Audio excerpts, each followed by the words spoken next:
Assalamu alaikum wa rahmatullah. Today I want to share a short but meaningful reminder about the power of dua. Dua is the most powerful weapon of a believer. It is a direct link between us and our Creator. You don't need any special language or position, just a sincere heart.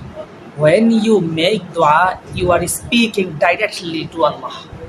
He hears every whisper and knows every tear. No dua goes unheard.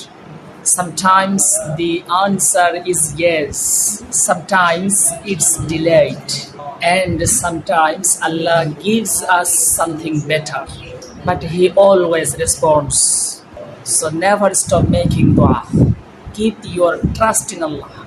And remember, dua can change your life. Jazakumullahu khairan for listening. May Allah accept all our du'as. Ameen. Ya Rabbal Alameen. Jazakumullahu khairan. Assalamu alaikum wa rahmatullahi.